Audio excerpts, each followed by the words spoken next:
हाय, मैं मिस्टर रवि। आज मैं बताने वाला हूँ कि कैसे गिटलैब को इंस्टॉल करते हैं, वो भी उसमें आने वाली एसएसएल सर्टिफिकेट वगैरह और बहुत सारी प्रॉब्लम्स को सॉल्व करते हुए। जैसे कि मैंने अपडेट कमांड चला दी, जो मोस्टली हर कोई चलाता है। तो अपडेट कमांड चलाने के बाद चलो मैं अपने हिसाब से इसका लुक ग्रीन कर लेता हूँ। आपको जो पसंद आए वो कर सकते हैं, ठीक है। फिर इसके बाद मुझे ये कुछ डिपेंडेंसीज इंस्टॉल करनी है, वो मैं कर देता हूँ। सर्टिफिकेट से रिलेटेड कुछ इश्यूज आते हैं तो उसके बारे में। ये करने के बाद फिर मैं अभी जाऊँगा, ये कमांड रन कर दिया, ये इंस्टॉल हो गया। स्किप करता हूँ मैं यहाँ पे इंस्टॉलेशन, और ये ट्रस्टेड करके आता है। आपको ट्रस्ट पे क्लिक करके एंटर करना है। यहाँ पे आपको अपनी मेल आईडी डालनी है, सिस्टम मेल नेम, जो मेल नेम होता है वो एंटर करने के बाद अब उसके बाद ये कंप्लीट हो जाता है। फिर आगे चलते हैं। तो ये मैं डाउनलोड कर रहा हूँ, एक स्क्रिप्ट फाइल होती है डेबियन की, पूरे पैकेजेस इंस्टॉल करती है। मगर मैंने जब इसे इंस्टॉल करने की कोशिश करी तो ये कुछ एरर देता है, तो मैं वो भी आपको सॉल्व करके दिखाऊंगा। पहले तो मैं इसे डाउनलोड कर लेता हूँ। जैसे कि ये डाउनलोड हुआ तो इनसिक्योर कर रहा है, तो आप -k लगा दोगे तो वो इनसिक्योर फाइल को भी डाउनलोड कर देगा। तो मैं कर देता हूँ, ये हो गया डाउनलोड। अब इसके बाद इनसिक्योर फाइल डाउनलोड हो गई है। इसके बाद मैं अब क्या करूँगा, यहाँ पे इस स्क्रिप्ट को रन करूँगा। पहले लेस कमांड से आप देख सकते हैं कि इस स्क्रिप्ट में क्या लिखा हुआ है। अगर आप देखना चाहते हैं तो मैं आपको चलो दिखाई देता हूँ। ये मैंने कॉपी किया और इसको मैं यहाँ पेस्ट कर देता हूँ। यस, देखो नॉर्मली इसमें लिखे हुए हैं कि ये क्या करेगा। अननोन कमांड है तो किस तरह से उसे दिखाएगा और किस तरह से चीज़ों को रन करेगा, एग्जीक्यूट करेगा। तो मगर जब मैंने ये कमांड स्क्रिप्ट जब रन करी तो कुछ मुझे इश्यूज आए, जिसको सॉल्व करने के लिए मैंने थोड़ा सा बहुत टाइम वेस्ट किया। कम से कम 15 मिनट से ऊपर चले गए थे, 15-20 मिनट। तो वो इस पार्ट मैंने स्किप किया, सिर्फ वो पार्ट दिखाया जिससे ये सॉल्व होता है इशू। जैसे कि पहला तो ये एरर आ रहा था, तो फिर ये मैंने global certificate SSL verification false किया। इससे वैसे काम तो नहीं बना था, फिर भी क्या पता ये वर्क करता हो। तो मगर इसके लिए पहले गिट इंस्टॉल होना चाहिए, तो मैंने गिट इंस्टॉल किया, फिर ये कमांड रन करी। तो गिट नॉर्मली कमांड है, आपको पता ही होगी, इजीली इंस्टॉल हो जाती है। तो ये ubuntu सिस्टम है, ubuntu सिस्टम पे वेरीफाई कमांड मैंने चला के वो हटा दिया था, मगर उससे काम नहीं बना। तो मैंने क्या करा, इनसिक्योर एक जो होम बेस प्रोफाइल पाथ होता है उसके अंदर पेस्ट कर दिया मैंने प्रोफाइल फाइल में।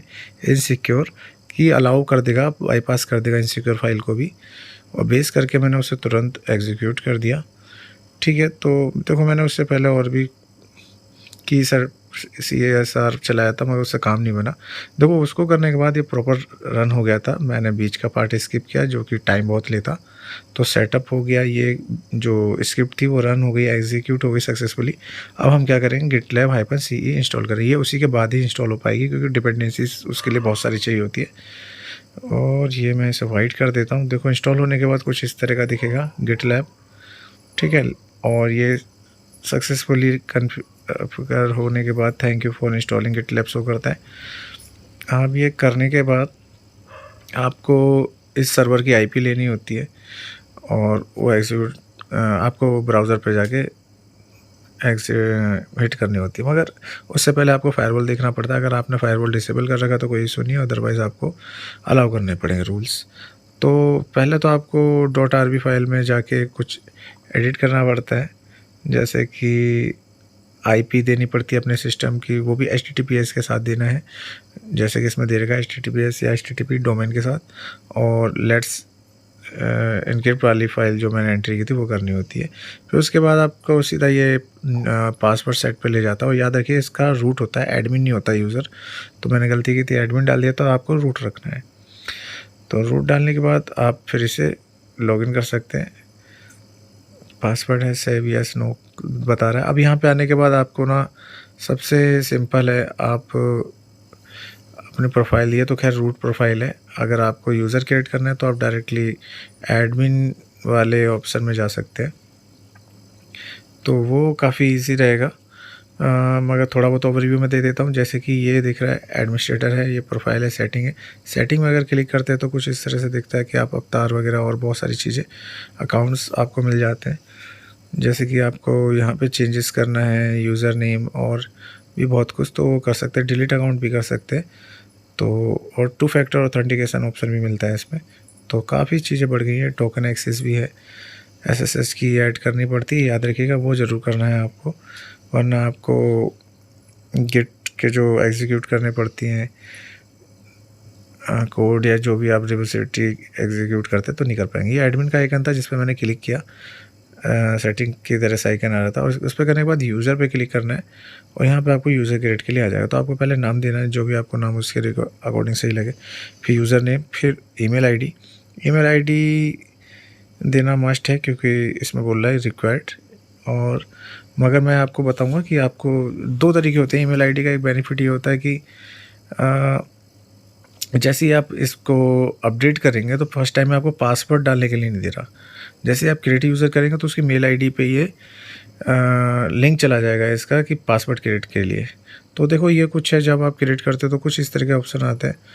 आप इसको डिलीट यूज़र, ब्लॉक यूज़र, ये सारे एडिट करने का, ये 2 फैक्टर डिसेबल है, इनेबल कर सकते हैं, बहुत सारी चीज़ें कर सकते हैं। अगर आप पासवर्ड मेल के थ्रू नहीं करना चाहते जहाँ पे लिंक जाता है, डायरेक्टली आप पासवर्ड रीसेट करना चाहते हैं, आप प्रैक्टिस के लिए कर रहे हैं तो डायरेक्ट आप एडिट पे जाके यहाँ पे पासवर्ड सेट कर सकते हैं। मगर जब आप क्रिएट करते हैं उस टाइम पे आपको ये पासवर्ड डालने के लिए नहीं देगा। तो ये एक बेस्ट प्रैक्टिस रहती है कि आपको पासवर्ड के लिए काफ़ी लोग परेशान रहते हैं, पासवर्ड कहाँ से डालूँ। तो ये यहाँ से क्रिएट करने के बाद दोबारा से अपडेट कर सकते हैं और पासवर्ड क्रिएट हो जाएगा। और नॉर्मली मैं इसे लॉगिन करके दिखाता हूँ दूसरे ब्राउज़र में, फायरफॉक्स में कर देता हूँ। तो डूवी यूज़र था और पासवर्ड डाला, तो ये फर्स्ट टाइम में क्या करेगा, आपको पासवर्ड चेंज के लिए बोलेगा। तो करंट पासवर्ड जो मैंने रखा था और अब नहीं, यहाँ पे न्यू पासवर्ड रखना है। तो पासवर्ड ज़्यादातर स्ट्रॉन्ग रखें, वो बेटर रहता है। तो ये बन चुका है और आई थिंक ये आपको करने के बाद आपको लॉगिन करना है। जैसे आप पासवर्ड नया क्रिएट कर लेते हैं तो आप लॉगिन हो जाएंगे इजीली, जैसे कि अब हो चुके हैं। तो वीडियो अच्छी लगी हो तो चैनल सब्सक्राइब और वीडियो लाइक ज़रूर कर देना। मिलते हैं नेक्स्ट वीडियो में।